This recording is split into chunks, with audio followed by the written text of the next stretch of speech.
पाकिस्तान में सत्ता का संघर्ष अब हुकूमत बनाम आवाम का संघर्ष बन गया है। लेकिन आपको बड़ी खबर इस वक्त की बताएं कि जो आंदोलन जबरदस्त तरीके से चल रहा था वो आंदोलन अब खत्म हो गया है। पाकिस्तान में इमरान खान ने आंदोलन वापस लिया है, ये भी जानकारी मिल रही है। तो बड़ा अपडेट इस वक्त यही है, इस्लामाबाद में 7 की मौत के बाद आंदोलन को स्थगित किया गया है और इमरान की तरफ से हालांकि बुशरा बीवी जो कि उनकी पत्नी है वो लगातार इस मोर्चे को आगे बढ़ा रही थी। उन्होंने कहा था कि ये रुकना नहीं चाहिए तब तक जब तक इमरान जेल से बाहर नहीं आ जाते। लेकिन उपद्रवियों पर हुई थी पुलिस और सेना की कार्रवाई और उसके बाद इन मौतों के बाद इस आंदोलन को वापस लिया गया है। करीब 200 से अधिक मामलों में आरोपी पाकिस्तान के पूर्व प्रधानमंत्री इमरान खान ने अपनी रिहाई के लिए इस्लामाबाद को बंधक बनाने का फाइनल कॉल दिया था। नतीजा ये हुआ कि पुलिस से झड़प में करीब 7 लोग मारे गए। पुलिस ने इस्लामाबाद के डी चौक को खाली तो करा लिया लेकिन बवाल थमा नहीं। कल हुई फायरिंग में प्रदर्शनकारियों की जान गई थी, जिसके बाद यह आंदोलन वापस लेने का फैसला।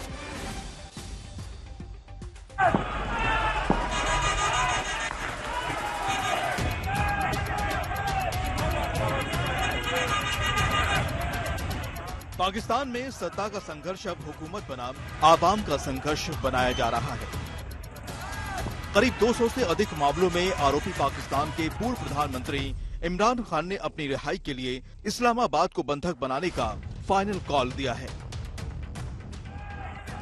नतीजा ये हुआ कि पुलिस से झड़प में करीब 7 लोग मारे जा चुके हैं। पुलिस ने इस्लामाबाद के डी चौक को खाली तो करा लिया है लेकिन बवाल अभी थमा नहीं। पाकिस्तान का इस्लामाबाद चंद घंटों पहले तक जंग का मैदान नजर आ रहा था। एक तरफ हजारों की तादाद में इमरान खान के समर्थक जो किसी भी सूरत पाकिस्तान हुकूमत के मरकजों को बंधक बनाने पर आमादा थे, दूसरी तरफ पाकिस्तान की फौज शरीफ। इमरान के समर्थक डी चौक के पास कैंटर्स पर चढ़कर नारा बुलंद कर रहे थे। उपद्रव चालू हुआ तो कहीं बैरिकेड टूटे तो कहीं पथराव शुरू हुआ, कहीं आगजनी होने लगी तो टकराव की शुरुआत आंसू गैस के गोले के साथ शुरू हुई। पुलिस के आंसू गैस के गोलों का जवाब आगजनी और पथराव से दिया जाने लगा। चंद मिनटों के अंदर मामला ज्यादा हिंसक हो उठा। इमरान के समर्थक बेकाबू होकर आगजनी करने लगे। हुकूमत पाकिस्तान ने सीधे लफ्जों में तो नहीं मगर प्रदर्शनकारियों पर एक्शन का इशारा कर दिया। फिर क्या था, बेकाबू उपद्रवियों को कंट्रोल करने के लिए पुलिस और रेंजर्स सीधा निशाना लगाकर लोगों को गोली मार रहे थे। कुछ ही देर में डी चौक पर प्रदर्शनकारियों के अंदर भगदड़ मच गई।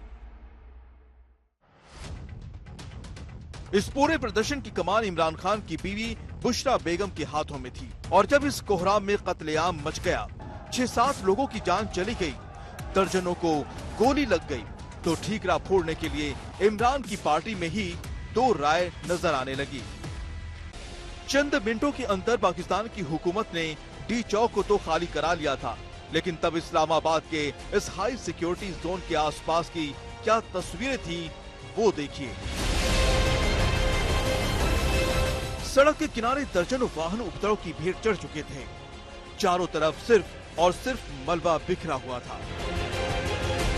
चंद घंटे पहले तक इमरान खान के जो समर्थक उग्र और हिंसक नजर आ रहे थे, उनका कहीं कुछ पता नहीं था।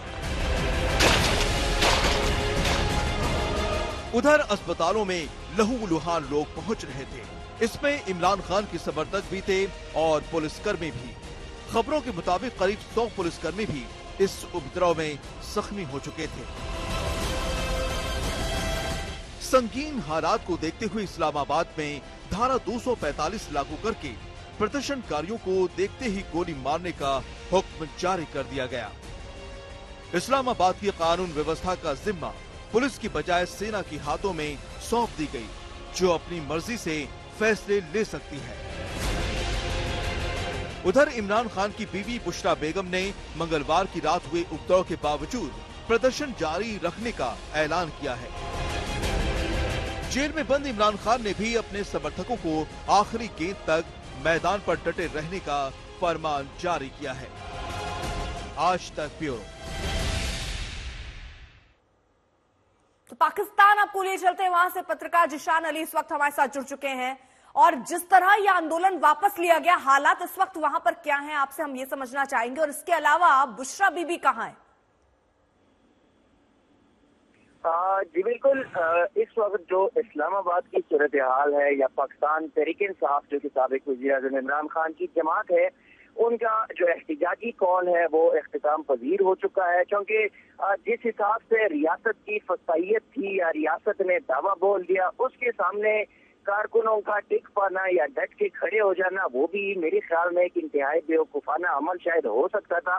क्योंकि इस वक्त की जो इस्लाहत है वो तकरीबन 14 लोग जो है वो कारकुन इसमें शहीद हो चुके हैं।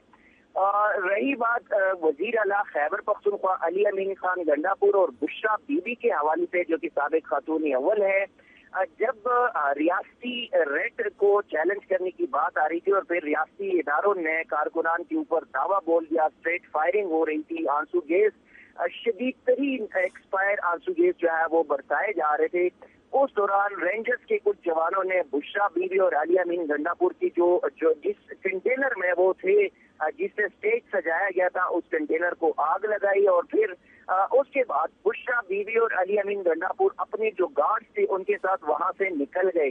ताहम जराये के मुताबिक जो करीबी इलाका था इस्लामाबाद से, वो खैबर पख्तूनख्वा के जिला हरीपुर का इलाका था, जहाँ पे उमर अयूब खान जो कि पीटीआई के रहनुमा है वो भी साथ मौजूद थे, वहां पे चले गए थे। और फिर वहां से हजारा डिवीजन में जो खैबर पख्तूनख्वा के असेंबली की जो स्पीकर है बाबर सलीम स्वाति, उनके रिहाइश गाह पे दोनों जो साबिक खातून अव्वल और वजीर आला खैबर पख्तूनख्वा ने क़याम किया। वहां पे उनको एक पैगाम भी आया था उनकी जानिब से कि 11 बजे इन दोनों ने एक प्रेस टॉक करनी थी, जो कि अब तक वो प्रेस टॉक जो है वो ना हो सकी। और अभी कुछ जराये के मुताबिक ये कहा जा रहा है कि बुशरा बीबी और अली अमीन गंडापुर पेशावर के लिए रवाना हो गए हैं। पेशावर पहुंचते ही उनकी जो है वो एक प्रेस कॉन्फ्रेंस होगी और उसी प्रेस कॉन्फ्रेंस में वो फिर हालात जो है वो वाजे करेंगे। अब जो पेशावर में प्रेस कॉन्फ्रेंस होगी उसकी टाइमिंग फिक्स नहीं है कि वो कब होगी, लेकिन जो हजारा डिवीजन में जहाँ पे वो स्पीकर सूबाई असेंबली के साथ थे, वहाँ पे उन्होंने 11 बजे का टाइम दिया, जो कि अब तक वो प्रेस कॉन्फ्रेंस नहीं हो सकी। इसके बाद इस्लामाबाद की जो इंतजामिया है उन्होंने इस्लामाबाद क्लियर करवा दिया। जो दाखिली और खारजी रास्ते थे वो भी तमाम क्लियर होने की जो मिशन पे लगे हैं, कंटेनर हटाए गए हैं और आम जो मामूलाती जिंदगी है उसकी बहाल करने की कोशिश की जा रही है।